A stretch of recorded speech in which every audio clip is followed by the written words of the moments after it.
And I played pretty well at this event, 2-day event. And the footage from that event was on this thing called a VHS tape. Scott, you remember those? Oh, I remember Betamax, my friend. Okay, I'm not that old, but I do remember VHS. When you're driven, the need to accomplish a goal is relentless. Hard work and ambition compel you to do whatever's necessary. In my work as a personal injury trial lawyer for 18 years, it's common to meet driven people. Those with drive can have different personalities, careers, or backgrounds, but they possess one common factor. Despite their passions, driven people want to surround and motivate themselves with other driven people. If you want to learn how to overcome obstacles by learning from others, then tune in here. This is the Driven Crowd Podcast.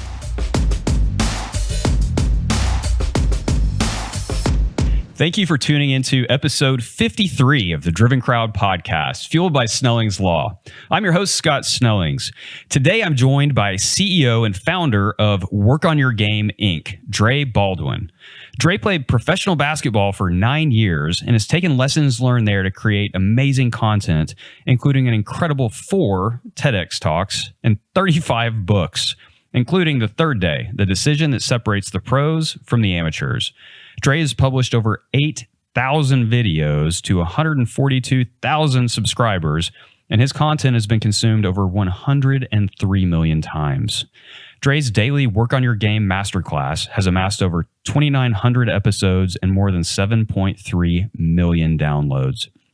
Dre invented his Work on Your Game framework as a roadmap in reverse to help professionals with mindset, strategy, systems, and accountability. Dre, welcome to the Driven Crowd Podcast. I'm excited to be here, Scott. Hopefully I can live up to that introduction. Thank you for having me on. Well, I got to tell you, man, you are a content generating machine.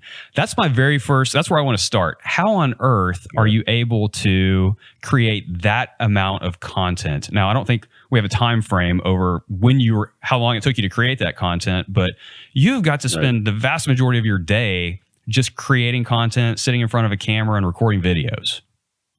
Well, I'll tell you where it started. And the time frame is actually 2 decades. So it started in 2005. That's when I first got on YouTube. And the first half of that 2 decades was basketball material. So I was on YouTube before it was YouTube. And I was putting videos of myself practicing basketball. That's where I initially built my audience online. But my videos were relatively short. And this wasn't a strategic thing. I would just make these short videos just showing people me doing a move and working on a drill. And then I would just show myself doing it 5 or 6 times just so they got a feel for what it looked like when you were doing it at full speed. And that's what I would put on YouTube. And that's really where I started to build my audience. And then when I transitioned from just talking about basketball or showing basketball to even talking about it or talking about things like mindset and business, which we talk about now, that's when I just said, well, I built my reputation here off of putting out material every day. And I was calling myself Dre All Day. I mean, it was actually my first website, dreallday.com. So why not just put out material every day? Because I knew there were very few people who could put out material every day. They didn't have the discipline or didn't have the ideas. And I already proven to myself that I have both, Scott. So I just kept it up. And that's what I've done since then. And as far as these days, I make a longer form content. But now that we have the tools like artificial intelligence tools, they can take the longer form content, chop it up and make it into shorter stuff. So that's how I'm able to put out a bunch of material off of one piece of material nowadays. So let me ask you about when you first got started back in 2005, recording these videos. Like, what was the idea behind it? Because that's really, really early. Especially considering, most YouTube channels these days haven't started nearly as far back as that. What was your idea and what were you trying to accomplish with that? Great question. And I got to go a little bit back in the story. So my background is in playing sports. I went to a Division III college. So people who know the sports world knows that the D3 level does not produce professional athletes. So the guys you see on TV, those guys usually come from Division I schools. Those are the schools you see on TV. So D3, you never see us. And I got out of that school and wanted to play pro, but nobody knew who I was. So for me to play, I had to go to this event called an exposure camp, which is basically a job fair for athletes. And you had to pay to go to these events. So this is not free. I paid to go to this event. It was $250 in cash, which I paid at the door because I didn't have a credit card or a bank account at the time, 23 years of age. And I played pretty well at this event, 2-day event. And the footage from that event was on this thing called a VHS tape. Scott, you remember those? Oh, I remember Betamax, my friend. Okay, I'm not that old, but I do remember VHS. So the VHS tape is what I had. My first YouTube video was from the VHS. I took it to an audio visual store and got them to put it onto a data CD because my home computer could take CDs and I could upload that digital footage to YouTube. And I only put it on YouTube not because I was trying to get known on the internet. I put it on YouTube because a VHS tape, there's only one copy. If you lose it, you leave it in the sun, it gets wet, then your footage is gone. And that was the most valuable footage I owned of me playing basketball, was that footage from that exposure camp. So that's the only reason I put a video on YouTube.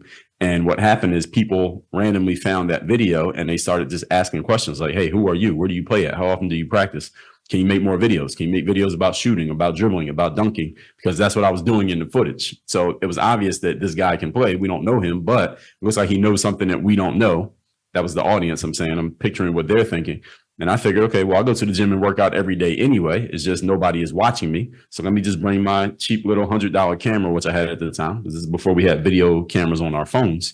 And I would just bring that with me to the gym. I would prop it up on the bench next to the court. I didn't even have a tripod at the time, Scott. And I would just record my whole workout. And then I would just take little pieces out of it and put it on YouTube, anything to look interesting. That's how I started putting out content. Man, and so back then, I assume were you using a digital camera at that point? Yeah, just the little ones you can almost fit in your pocket. Yeah, $100 camera. And so then you were able to find and I guess teach yourself the software to obviously upload it to the internet, but first make all those cuts and use that content in different ways. So you were reusing content back before people were really, taught how to do all that kind of stuff. Yeah, so the only software I was using was this is on a PC, so I think it was Windows Movie Maker. So I wasn't even on a Mac yet. This wasn't iMovie, and Windows Movie Maker, just like iMovie, comes standard on the computer. So I wasn't buying any software. I didn't take any classes. All you do is put the memory card into the computer. It loads into Movie Maker, and then I just went and found a part that looked good, clipped that out, and I uploaded it to YouTube. So there was no expertise necessary for this. The expertise was my ability on the court, and that was my expertise, not in video. Well, thanks for explaining that. I know we have some younger listeners out there who probably have zero idea how we ever uploaded things to the internet before, an iPhone or other digital means. All right, so go back to your Division III roots. Why you? Why did you think you could make it to the pro level when no one else does, especially in basketball, right? Because those rosters are small. Football is one thing. We see D3 athletes that make it through football and continue to improve. Right. Basketball, you don't ever really see that. So what in your mind told you, you know what, I can do this. I can be the one in a million. I was dumb enough to ignore reality. I love the honesty.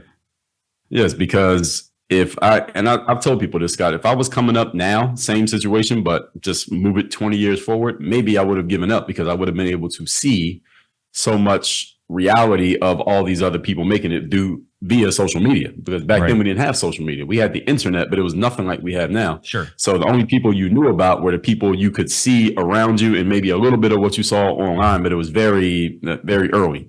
So I didn't have much to cross-reference of seeing other people doing it or being told that you probably can't do it. So because of my ignorance, so if you will, I was able to keep believing that I could possibly make it. All I did was just, can I see 10 yards in front of me? Then let's keep driving, metaphorically speaking. And that's all that I kept doing. So coming out of my Division III school, one of my teammates, he knew people who had played basketball overseas. So he's the one who told me, hey, well, you would need to go to an exposure camp because that's what they do. If you come out of a school where nobody knows you, this is the way you get known, possibly, if you play well at the camp. So that's all I had my sights set on, was just go to this exposure camp. You got to play good there, because if I didn't do that, then it would have been over at that point, or I would have had to go to another camp. So it was just go to an exposure camp, get that footage. And the reason the exposure camp mattered is because I was playing against, at the Division III level, players who were not pro prospects. So nothing I did at the D3 level was proof that I was good enough to play pro, because I wasn't playing against pro level guys. So the exposure camp was my opportunity to basically render that previous 4 years irrelevant over 2 days, because I was playing against the guys who were pros. And because I did that, that was the next step that I needed to take in order to go get an agent, and the agent helped me get my first contract. And then at that point, you still had to keep playing your way in, because overseas basketball is not like the NBA. You don't have a guaranteed contract. Your contract is good for the next game, maybe the next practice even. If you look bad 2 days in a row, and then it's over. It happens that fast. So I understood that from the very beginning, and you got to keep playing your way through. Wow. I had no idea about that with overseas basketball. So you said something I want to touch on, and that is, you had this huge goal of trying to play professional basketball out of a D3 school. That's your goal, but you said 10 steps, 10 feet ahead of you on any given day. Tell me a little bit more about that. How did you manage to keep that mental framework day in and day out? That's an excellent question. And that really was, it was a couple of things. First of all, I had the vision in my mind that I wanted to play professional basketball, probably around the age of 16. Around that time, I said, okay, this is what I'm going to try to do, play basketball. Even though I didn't have anything in my orbit that said this guy is going to become a professional athlete. I just, again, was dumb enough to believe it, and I didn't have enough information to disprove my belief, at least not compelling enough to disprove my belief. And first of all, I kept developing because I didn't start playing basketball till almost to my mid-teens. So I was kind of a late bloomer. So I knew that even though most players, if you're going to be anything in basketball, we probably know by the time you're in high school, you couldn't tell with me because I had started so late. So I knew I was still getting better when most players had basically reached their peak. That was one thing. And the other thing was you got to have some gas in the tank. And I tell people this all the time. You're going to go through a long ride in life. You got to have some gas in the tank. And the gas in the tank is a mental or emotional reason why you want to achieve the outcome that you want to achieve. So it's not just resources, but it's reasons. So for me, I had a couple of reasons. One was my last year in college, actually my next to last year in college, a coach who had not recruited me replaced the coach who had recruited me. So anybody who knows anything about the college sports landscape, you understand that when a new coach comes into a college program, they often end up cleaning house, meaning a lot of the players who played for the previous coach do not make it into the new regime because the new coach, just like a new CEO, they want to bring in their own people. Right. Not that you can't, not that you're not good, but they just want people who they already know, like, and trust. So I ended up being a casualty of this new coach coming in. So my last year in college, I wasn't even on the basketball team. I was completely healthy, nothing wrong with me, and I was good enough to be on the team. I just didn't play because of my clashes with the new coach. So part of my gas in the tank was I wanted to prove that the players who that coach did keep were not better than me. And the only way I could prove it, since my college eligibility was over, was I had to make it to the pros. So that was one of my driving forces. And the other one was, I remember talking to my parents when I graduated college. It was, I did finish, even though I didn't play my last year. And they asked me, well, what are you going to do now that you're graduated? And I said, well, I'm going to go play pro basketball, which didn't quite add up. And even though my parents don't know. Right. So you already get this. So my parents don't know a lot about sports. I mean, my dad's a big sports fan, but he's not a player. Right. And my mom doesn't know anything about sports, but she does know things about the employment world. So she just asked me some very logical questions. Do you have any leads, or do you have a process? Do you have a plan for how you're going to get this job playing professional basketball? And my parents both had seen my entire process. They knew I started around age 14. They knew I barely played in high school. They knew I was playing at Division III in college, and they knew I hadn't played my last year. So now I'm going to become a professional at this. It didn't add up. Right. And my mother, she just kind of just held a mirror up to me after I said I was going to play pro, and I couldn't give suitable answers to her questions. It was like, well, you don't have a plan. You don't have a process. You don't have any opportunities, no leads. Like, this doesn't really add up. You need to go get yourself you got a degree, go get yourself a job, get yourself an apartment, get a car. I had braids in my hair at the time. So get yourself a haircut, so she's telling me all these things. And she was telling the truth. There was nothing she said that was factually or objectively incorrect. Right. But at the same time, she was just holding a mirror up to this dream, pipe dream, really, that I had in my head. And I wasn't angry at them for pointing it out, but I was angry at the situation. And we all understand that any type of energy is useful. Anger is a very powerful energy when channeled the right way. So I took the fuel from both of those circumstances that I just told you about, and that was the gas in the tank. So that was part of one of my biggest drivers to go and make it as a pro, on top of the fact that of course, you got to have a baseline level of ability. I had that too. But all of that combined is why I ended up working. All right. So tell me, you have obviously coached a ton of people, and I'm sure a bunch of others have reached out to you for advice on those goals that have the hugely long runway. So your 5-year goals, your 10-year goals. What do you tell them in terms of mindset when they get up on a Tuesday morning? It's 4:45 in the morning, and they got to go on that 5-mile run because they're training for their first marathon, let's say. And that was me this morning. I didn't want to get out of bed this morning. I didn't want to go run 4 miles, but I did it. what do you tell them in terms of how do you get past that point where you have no motivation, you absolutely don't want to do it, and kick it into that discipline gear? How do you help them kind of frame that in their mind, knowing that that's going to be a problem for them as they move forward through this really long goal? Are you training for a marathon, Scott? I am training for my very first marathon. Okay. Yeah. Okay. Good luck. That's great. Congratulations. So my answer to that question is it runs into this framework that we have here called the third day. I don't know if you were setting me up for this one, but hey, you did. Take it. That's a softball. Consider it a softball for you right there. Yeah. So the third day is all about the subtitle of it is the decision that separates the pros from the amateurs. And the dictionary definition of a professional is a person who gets paid to do something as their main occupation. And we understand that if you're going to get paid to do anything consistently, get paid, you have to perform consistently. But at the same time, what you just described there, nobody always feels like going to work. I don't care who they are, how good they are, your favorite talk show host, Oprah, LeBron James. Nobody feels like going to work every day. Everybody has days they don't feel like doing it. However, the highest level professionals, you can't tell which days are the days they don't feel like being there versus the days that they do feel like being there because their performance is consistent. And the reason their performance is consistent is because they have mastered this concept called the third day, which is simply the moment or the day or the year or the week in which the honeymoon is over, the energy is gone, the excitement's not there, you're not inspired or motivated, but there is still a job to be done. And there's a system and a process that I've created that helps people get themselves into the right frame of mind so that they can deliver on the days that they don't feel like it. And what I tell people in a snapshot, it's about how to have your best performance on the days when you least feel like it, which is what all the highest level performers must do because it's expected of you, because it is your job, and because you as the leader, if you can't show up on those days, and nobody else is going to show up on those days. So it's a combination of discipline. It's about having a reason to achieve your goal. It's a mental toughness is in there. Resilience is in there. Persistence is in there. It's this mix. It's kind of like throwing all this stuff into the blender and mixing it all together, and out comes what we call the third day. So as you were coming up with this third day process, walk us through the different areas that helped you to create it.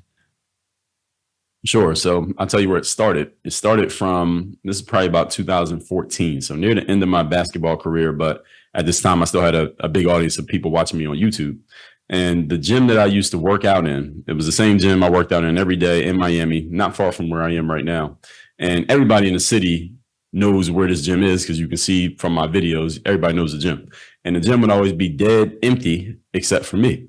And the players were wondering why this is, because anyone who knows basketball, especially in America, basketball is an extremely popular sport. It's very hard to find an empty basketball court, let alone a gym indoor, to have to yourself without a bunch of other players all being in your way. So the players would always wonder, Dre, why is your gym always empty? Do you own the gym? Do you rent it out? Do you have a gym in your house? How are you getting the gym to yourself all the time? And in answering the question, I started explaining what became the third day. I said to people, listen, if everybody knew where this gym was and you all live right next door to it, the first day, everybody would be in here. All right, the second day, a little bit fewer people. And by the third day, and again, I mean this as a metaphor, by the third day, the gym be empty except for maybe one or two people. And the point being that most people don't have the long-term discipline or drive to keep showing up to do something, especially if they don't get an immediate result. They don't get that instant gratification. And what I went on to explain to them was I just have the discipline to keep showing up. That's the reason why the gym's empty. It's not because I don't own the gym. I don't rent it out. Anybody can come in here. The gym was a city-owned facility, and the membership to the gym was literally $10 a month. So anybody can get in this facility. I was the only one in there, not because nobody else knew about it, but because I just showed up more often than everybody else. And that's one of my most valuable skills, that I can simply show up more often than other people. And that's why the gym always appeared to be empty. Most of the time it was, because if there was someone else, you could hear the ball bouncing, but you only heard mine because nobody else was in there. So that's where it started. That was the foundation of the third day. And then once I had come to realize, once I started to articulate that, Scott, to the audience, that's when I realized, wait a minute, this is a competitive advantage, this ability that I have, because discipline is not some random talent. Everybody knows about it. Everybody knows what it is, and everybody wants more of it. But when I started explaining it, I realized to myself, wait a minute, most people don't do this. All right, this is something that I should actually be leveraging. This is a thing that I can actually use. It's like a secret in plain sight. being hidden in plain sight because everybody knows about it, but most people don't apply it. And that's when I really started to put the kind of press the gas pedal on this whole concept. Man, that's fantastic. I love how that came together for you. So in the third day, what are the different prongs that you teach your students or your coaching clients? Yes, great question. So the first one is, and we wrote a book about it too, so you don't have to be a client to get it. But the first piece is called the anchor, the discipline anchor. And the anchor is, what is it that you care about or you want strongly enough that you're willing to be disciplined in order to get it? And this is really the crux of the whole thing. So the anchor for me, as I told you about when I wanted to become pro, I told you what my anchors were. I took the energy of disappointment, sadness, frustration, retaliation, if you will, and I transmuted that energy into the drive to show up to the court every day, work on my game, market, sell, promote myself to get into playing. So the first thing is you got to have a clear anchor. What is your anchor? The next thing is understanding what makes a pro a pro. And what makes a pro is not your talent, resources, knowledge, or experience, even though those all are part of the package. What really makes a pro is what you do on the days that you don't feel like going to work. Because everybody has those days, and the true pros show up and they deliver anyway, whereas the amateurs either don't show up at all or they show up and they deliver a kind of halfway effort. And that's another piece of it. Next piece is understanding the first day and the fourth day. So the first day is, let's say you get to the third day. Let's say, for example, you, Scott, you're getting ready for this marathon. Once you get yourself conditioned for running the marathon, you'll be conditioned to run 26.2 miles. Now, you may take some time off after that marathon is done, maybe a few months and maybe a year. And the thing is, when you decide, if and when you decide to run again, you know what it takes to get to that level of conditioning, but you may have to build yourself back up. That's what we call the first day. When you know what it looks like to be in prime condition, but you're not there anymore, it's understanding that you have to go through the process. It may not take as long, but you do have to follow the process again, respecting the system. And the fourth day is about, once you have mastered the third day, it's not that third days stop occurring. It's just that it's easier for you to deal with third days. Not only does it feel easier, but you make it look easy. And this is one of the things that people think they understand about professionals when they're watching from the outside looking in. They say, well, this guy's a professional because he's so good, he makes it look easy. Well, the reason that a pro makes it look easy is because they've done a bunch of work that you didn't see. Then when you finally do see them, it looks like it's effortless. They just make it feel that way simply because they've done a bunch of work that you don't know about. That's what most pros have done. Now, there are some, and we've been talking about sports here, which is actually a bad example because many pro athletes just have genetic gifts that it actually is easy for them compared to most people. But most pros, I'm talking about not the people who have to be extremely talented, but most pros who have to just work their way up to it outside of the sports realm, it's simply because they've done the work that you haven't seen. So when you do see them, it seems like it just comes naturally. That's not natural. It's natural after 10 years of work. So I want to ask you a question about the anchors. You've seen and worked with a ton of people on what anchors they have thought through for their goals to push them forward. What are the stronger anchors and what are the weaker anchors that you've noticed? Well, the strongest anchors are always emotionally driven. They're always somehow emotionally connected, a better way of saying it, because even though I'm a person I'm an extremely logical thinking individual. I'm a person, I had a friend of mine call me annoyingly logical. And that's just the way that I think. It's the way that I talk, is the way that I put my material out there. However, even I understand that emotion is the gas pedal. And the metaphor I give people, Scott, is that your logic is the steering wheel, but the emotion is the gas pedal. And you can turn the steering wheel whatever direction you want, but if there's no gas and nobody presses on that pedal, the car's not going anywhere. And the most important thing is you need to find the emotional connection to anything that you want that is logical. So let's say you ask people what they want. Most people will say, I want to make more money. I want to advance in my business. I want to take care of this problem. I want to buy a new car. I want to get a house. Why does that matter? And the deeper you dig into the why, eventually you get to, it's kind of like drilling for oil. Eventually you hit that vein where you find the emotional reason why this matters for a person. And that emotion will move a person to do things that no amount of logic will ever move a person to do. So the most important thing anyone listening to this right now needs to do is either figure out or remind yourself of what is the emotional reason why this thing, whatever it is you're doing, or maybe you don't feel like doing, but you're supposed to be doing, why does that matter emotionally? When you can connect to that, it will supply you with energy that you didn't know that you had. And you can't get that through logic. It is impossible. So that's the most important one, is the emotional connection. Mm. So let me ask you about kind of your transition from professional basketball to owning your own company. At what point did you say, you know what, I think I'm gonna hang it up and just focus on coaching, or was there something in between? Oh yeah, there was a lot in between. So Right. what was in between was, man, it's so many pieces because it all kind of came together at once. So reminding you and everybody listening, I came from a Division III college. So Scott, there was no guarantee that I was going to get a chance to play pro basketball, regardless of how good I thought I was. Right. So as soon as I got on my first opportunity, I was playing in Kaunas, Lithuania. That was my first playing job. There was no guarantee there would be job number 2, 3, or 4. So I always had to have my eye on, okay, if I don't get another opportunity, what's the next thing that I can do? So moving on into my career, I started playing in 2005, and now I'm putting videos on YouTube at the same time on the back end. Now, about 2009, my phone was not ringing. I was a free agent and nobody was calling.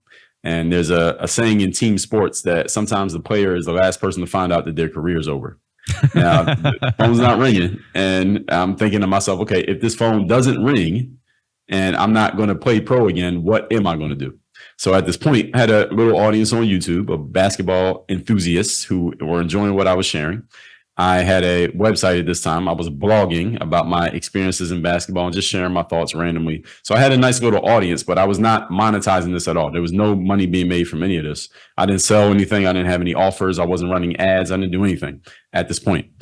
And at this time, a couple of things all happened at once. It's about 2009 through 2011. About this time frame, several things happened. So first of all, I was a free agent. Just told you that. Secondly, Google purchases YouTube. And they started monetizing the site. So now you have videos on YouTube. The more your videos get seen, the more money you make from ad revenue. That started happening. Next thing that happened is self-publishing became a thing. So now you didn't have to go through a gatekeeper to write a book. You could write your own book and put it out yourself. Other thing that happened is I read a book called The 4-Hour Workweek by Tim Ferriss. And in that book, Tim, actually on his blog, because I read his book and then I started following his stuff on his blog, Tim talked about if you want to sell a product online, here's how you can come up with the idea. Here's how to test it. Here's how you can sell it. Now, mind you, coming up with a digital product and selling it online these days seems pretty common sense. But back then it was not. This is about 2009 again. I followed his little experiment, used $5 in ad spend on Google AdSense. You cannot do this now. It would probably be about $500 to do the same thing that I did now. It was $5 then. And I tested out a product for basketball training programs for basketball players, and it worked. And I started selling programs for $4.99. All of this happened at the same time while I'm waiting for the phone to ring. And that's how I really started technically my business, because business doesn't happen until you're making some money. So that's when I started making sales at $4.99 a pop, Scott. That's how I started my business. And then you had the ad revenue from YouTube. Then I started writing books. My first book I put out completely for free. And then once I started selling things online, the key thing was at this time, I remember I put the product out.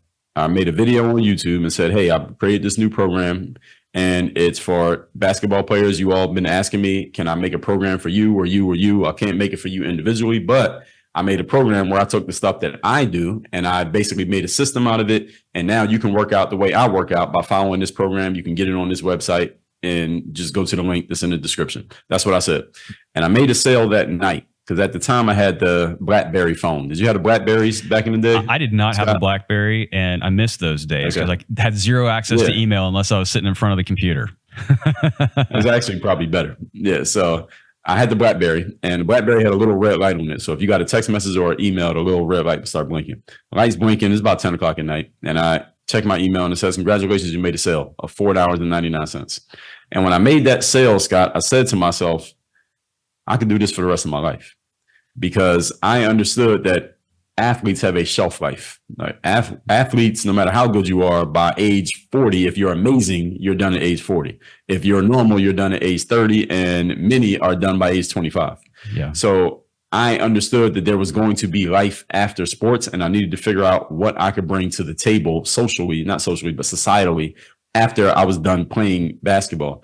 And what I had done that night when I made that sale, Scott, is I had created what I now know to be intellectual property. I had taken an idea out of my head, made it into something tangible, put a price tag on it, and got someone to give me money for it. And I said, well, I'm not going to be able to jump 40 inches in the air forever, but I do have a bunch of ideas, and I do know how to codify them in such a way that someone else can understand them. And I know how to use the internet to sell it, because now I just proved that I can, even though it was $4.99, but I could do this over and over again. And that's how I knew that I was going to be in business. Now, luckily, the phone rang again, and I did keep playing basketball till 2015. But that last 5 years that I was playing, I was doing both at the same time.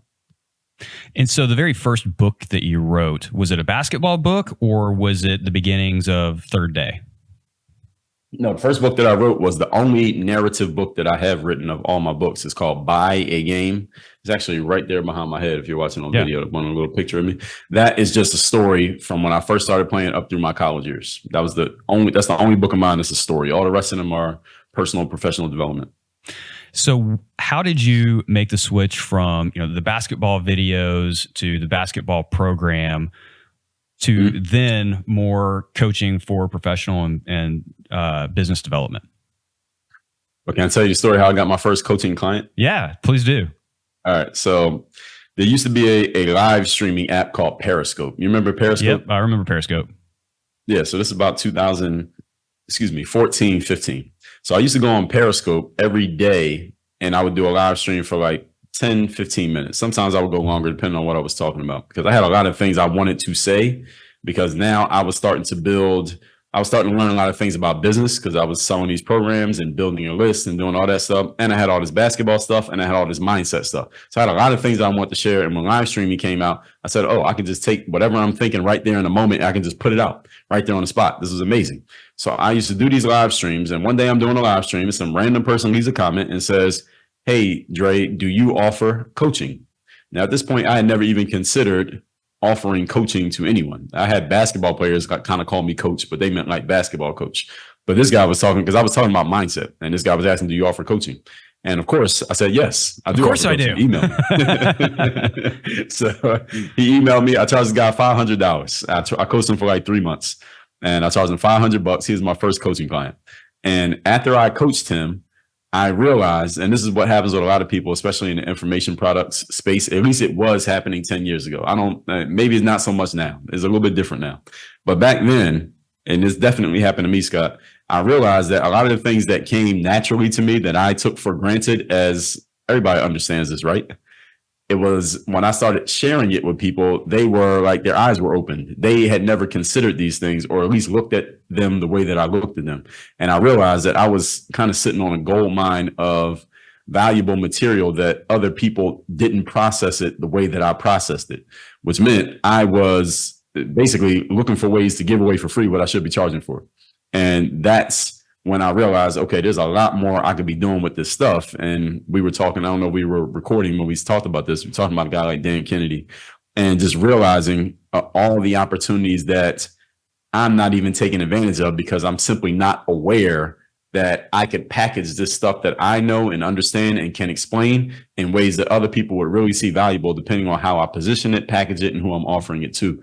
And that's when I started to say, okay, I got to get a whole new education, because yes, I was selling stuff. Yes, I was making money, and yes, I charged this guy $500, but there was a lot about business that I didn't know. And still to this day, there's a lot that I don't know. I still consider myself a student and still invest in my education right now in business. I consider myself still relatively new in this game, and just finding different ways to take what I know and make sure that I'm creating value for other people. And when you give them value, they'll give you value back. So platforms like Periscope and now YouTube, I think, offer an amazing ability for you to kind of test ideas, right? You put them out there and see what sticks per se, and then it also helps you almost process and develop your own strategies and your own frameworks on how to view things, simply by putting it out there and watching the feedback, right? Because you go read mindset books, you go read habit books, you go read books on time management. A lot of them are very, very similar in their framework, but they resonate with different people. And so as you were developing your framework, did you have a particular type of person in mind, or were you just pulling from knowledge that you had read and your own experience to develop Third Day? Man, when I developed the third day, it really just started when I made that video, that video is probably 7 minutes long. It just started from me answering that question. And no, I didn't have an idea of a particular person, what we now know as an avatar. I wasn't thinking about that. I don't think I even knew what that was at the time. I was just talking to I guess you could consider this an avatar, but just the average person who was asking me questions, which was mostly up and coming basketball players between the ages of 13 and 24 who were looking to ascend in the game. So I was just answering the questions that they were asking, and they had started to ask a lot about the mindset side when they heard me talk about it, and they realized that I could explain it really well, which was also valuable because it's one thing to teach people something they can see, like basketball. Here's how you do the drill. You like that move that Kobe Bryant did. Here's how to do it. That's visual. It's easier to teach something people can see than it is to teach something that they can't see. So when I started explaining mindset, I knew I had the ability to articulate something that you can't touch, you can't feel, you can't measure, but I could explain it in a way that people could get it. And when I started doing that and I saw how people were responding to it, that's how I knew, okay, I can do this for anyone, because people who didn't play sports started finding my material and saying, Dre, I don't play sports, but that applies to me as well. That's how I knew what the transition, as far as my audience, I can serve athletes, but I also can serve people who never picked up a ball. And so it really sounds like, from listening to you, and all of the things that you have done are typically followed by the word daily. So you sit down and you do daily videos. You write a little bit daily. You work on different things daily. Your basketball game daily. That's a superpower, right? To be able to sit there and do the same thing day after day after day and be consistent with it. And even on the days that you don't show up. And I know that's the premise of your third day, but it really seems to fit. You can tell how you came up with that third day just based on your own habits and what you do on a day-to-day basis.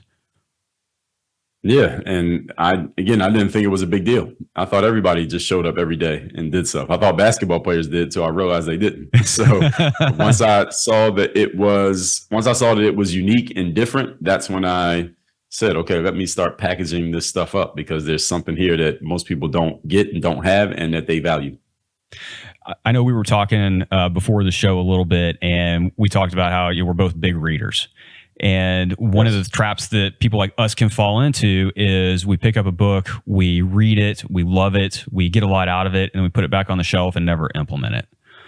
And so tell me, for those of us who love to read out there or love to watch videos and get new ideas and absorb information, how do you go about taking that information and then implementing it? And kind of at what point do you do that? Do you do that on a day-to-day basis, or do you wait till you finish the book? Or how do you go about doing that?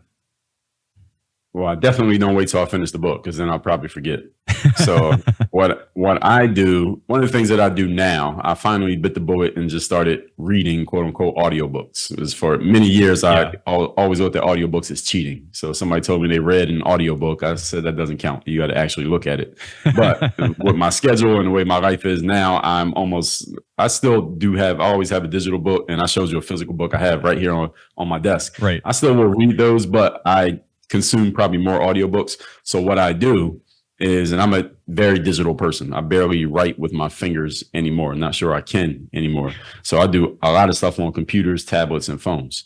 So what I do, Scott, is I'll listen to an audiobook on fast speed, depending on how fast the speaker talks, 2x, even 3x, some authors. And I'll listen to an audiobook over and over again. So there's a book, actually, we talked about Dan Kennedy. He has a book on time management. I've probably listened to the audiobook 10 times in the last year. And I'll listen to the whole thing all the way through. I'll take notes while I'm listening. So I'll pause it, write down a note. I have an app in my phone that is a daily tracker. And in there, I have a section for ideas. So when I come up with a new idea, I do the ticker up one, and then I write down what that idea is. Then I'll put it in my calendar and as a task for the next day to get done. And then I'll go and implement it that way. So that's the way I do my implementation, is I'll put it as an idea. Then I also double entry into my calendar as something to do.